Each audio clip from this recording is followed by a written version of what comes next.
Have you spent $1 billion in ads yet? Well, I'm getting there, and you may too, but Craig has already done it. What he's gonna unveil in this talk is what he learned from that massive ad spend. How he works with video to attract hundreds of millions of people, and how you can potentially do the same. This is gonna be very insightful, so I'm looking forward to your talk. The stage is yours, Craig.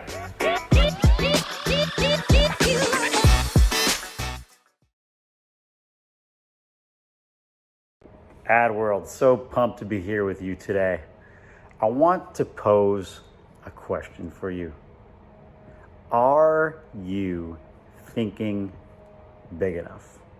That's a topic of this special talk I prepared for you today. And on that note, I want you to think about some of the big thinkers who have changed the last 100 years. Henry Ford said a car in every garage, in every home. Steve Jobs said a computer on every desk. Elon Musk said an electric car in every driveway. And I feel that because you are here at Ad World 2021, you have a set of skills, a set of advertising skills that most people in the world will never have access to. And I believe that you have the ability to change the world for millions and millions of people. And so, people think, how do you do that as an advertiser, whether you're a copywriter, a media buyer, a brand owner, whatever it is. I come from a non-entrepreneurial background. Some people think I'm an entrepreneur because I'm a co-founder of Golden Hippo, which, has a few brands, and we scaled it up to a few hundred employees. But the truth is, entrepreneurial skills are not what I have. I am terrible at hiring people. I'm terrible at managing. I'm pretty much only good at crafting advertising. I'm fortunate that I have a couple of business partners that are really good at all that other stuff. But me, I'm an ad guy at heart. I'm a copywriter at heart. And fortunately, I've been able to do just that, my sweet spot. And I like to think have helped millions of people make better decisions about their health. But I want to share with you, to start, someone who helped millions of people make a decision that actually led them, some would say, more towards their death. Because I think even advertising used negatively is something we can learn from. So it starts with a gentleman by the name of Edward Bernays. And Edward Bernays was a nephew of Sigmund Freud, the psychologist. And Edward was known as the godfather of PR, and his ad campaigns are legendary and also a little bit evil. So back in the early 1900s, Edward was approached by one of the big cigarette companies, Lucky Strike. And they said to Edward, hey, we need to increase sales of our cigarettes.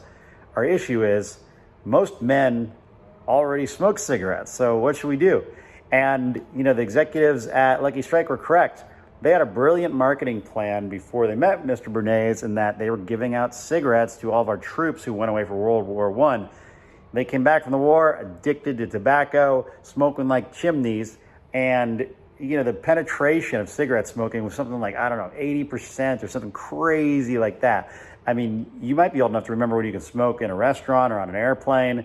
Imagine an ashtray on every desk. I wonder who the founder was that said an ashtray on every desk. Maybe it was executives of Lucky Strike. But anyways, this is how many people were smoking back in those times. They came to Edward and they said, how can we increase the amount of cigarettes we sell? And he said, well, what about women? And they said, what do you mean? No, women don't smoke. It's unladylike to smoke. Because back then, a woman who smoked was considered dirty. She was considered to be not a high society, buttoned up, sophisticated woman. She was considered to be, manly even. And Edward says, trust me, I have a plan. So back then, the big social event of the day, like today's Met Gala, if you will, where all the celebrities come out, was the Easter Day Parade.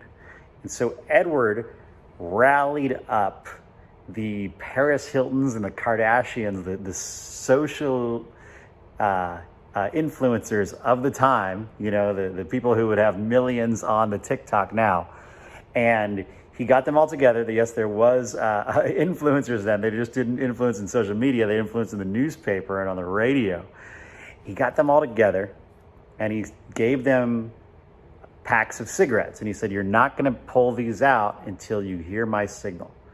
And then at the corner of Fifth Avenue, which was the big media spot, he went to all the reporters in the morning of the parade and he said, hey, I want you to be I want you to pay close attention when the float comes along with all of the socialites and the debutantes on it and watch what they do.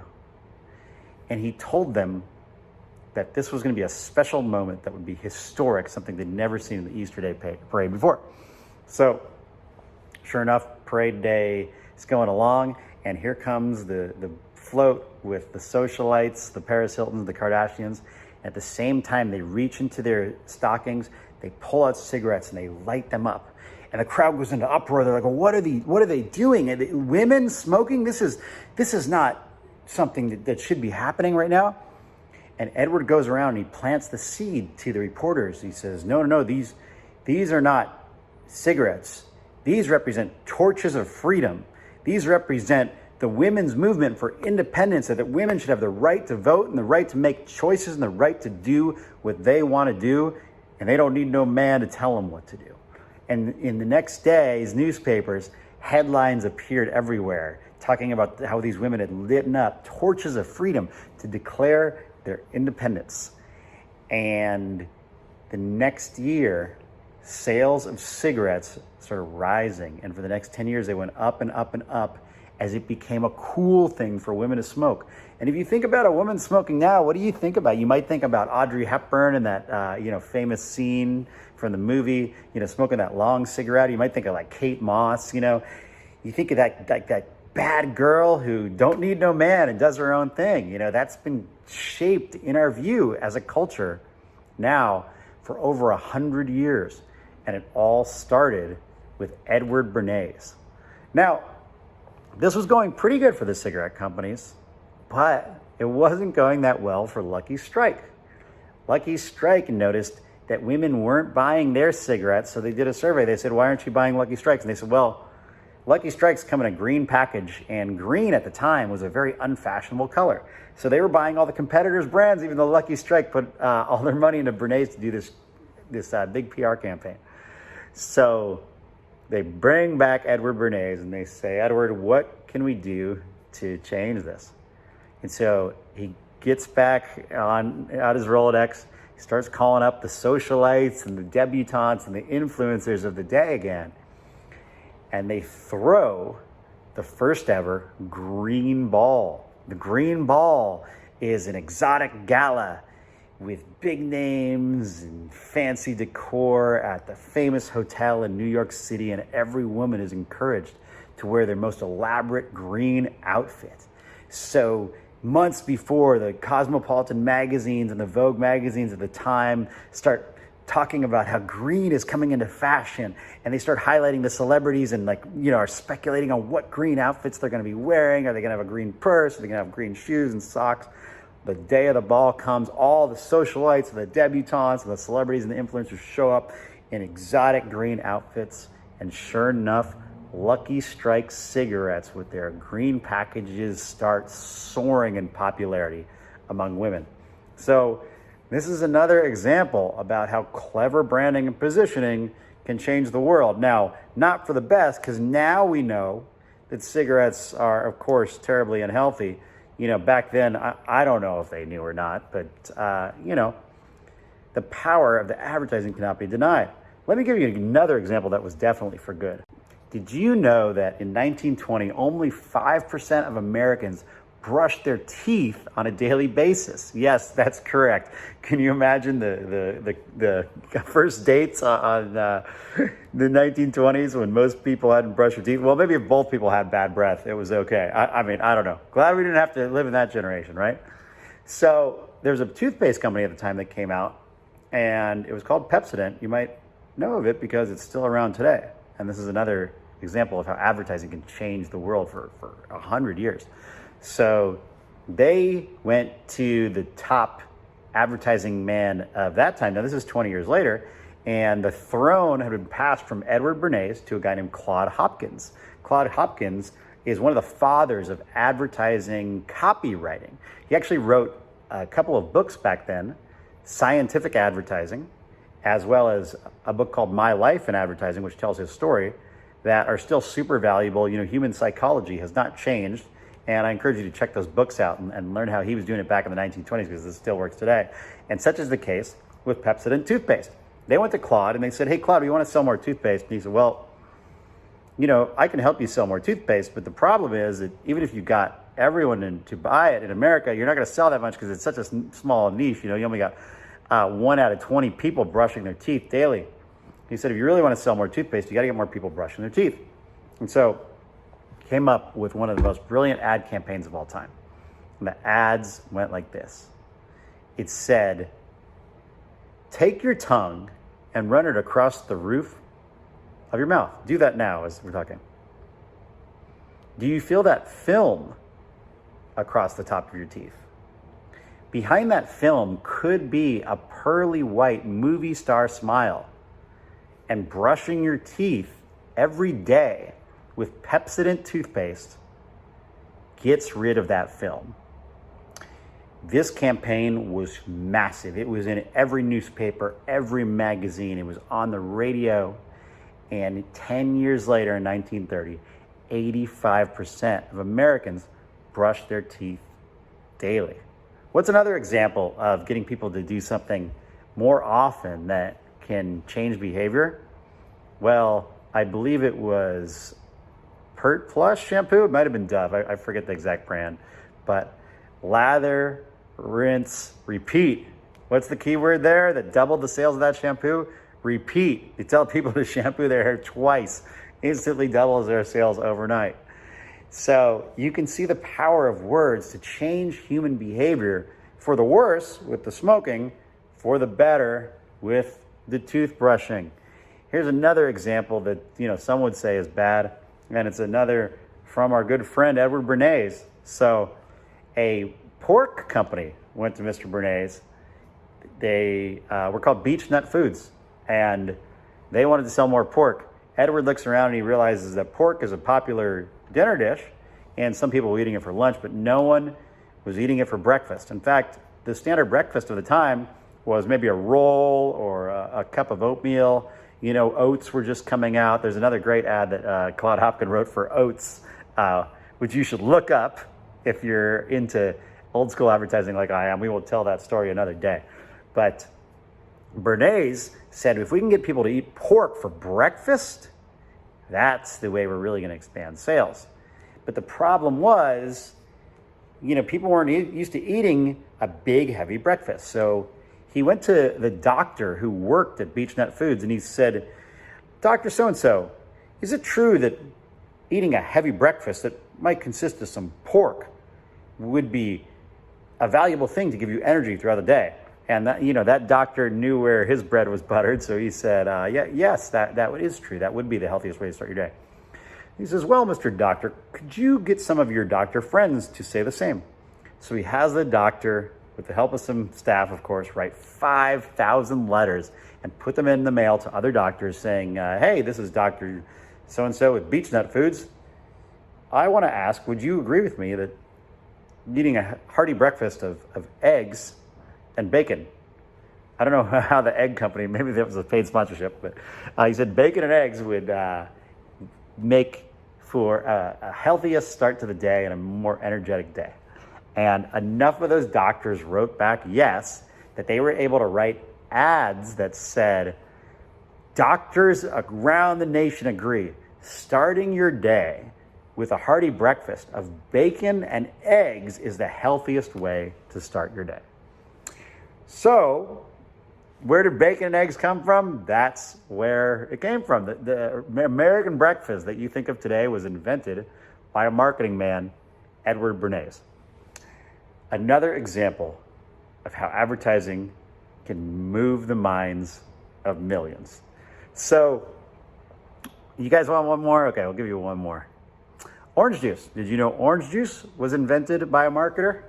Claude Hopkins' boss was a gentleman named Albert D. Lasker, and he was a brilliant marketing man of his own right.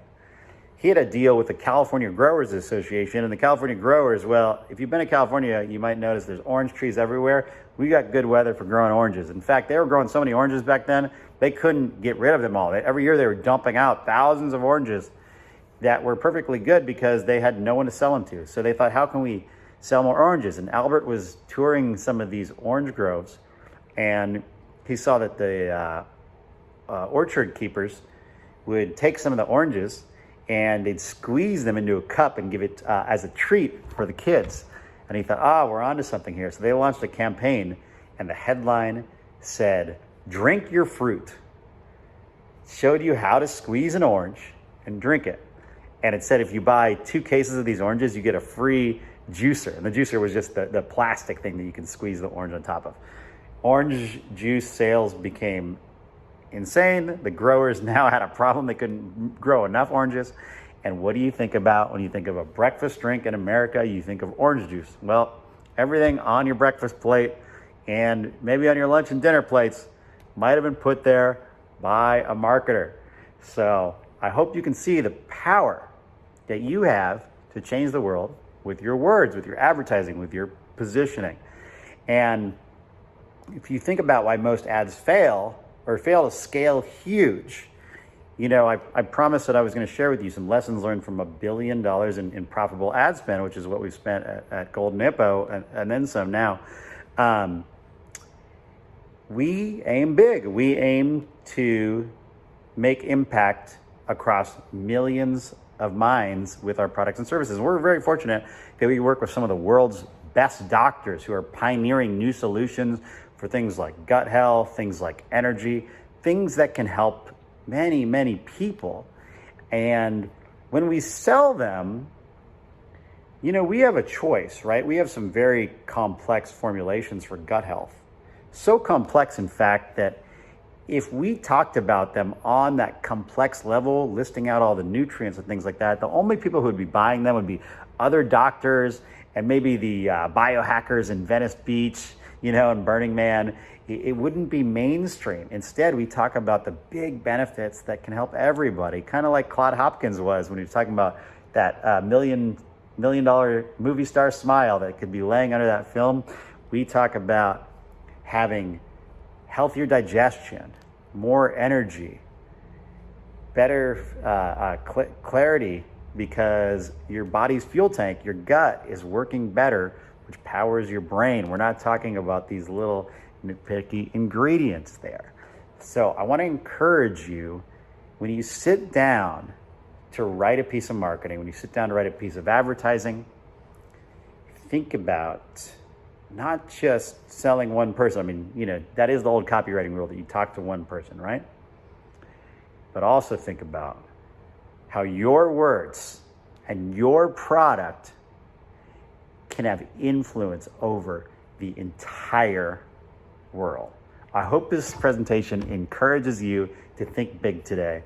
My name is Craig Clemens. It's been an honor to present with you, and I hope you check out our company, Golden Hippo. We're looking for top marketers and advertisers to join our team. We're always seeking to find A players who want to come with us and help change the world with our products and services around health and wellness. And I'd love to hear from you personally, and let me know what you thought of this presentation, and let me know your big ideas for moving the minds of millions. Thanks so much. Have a great day.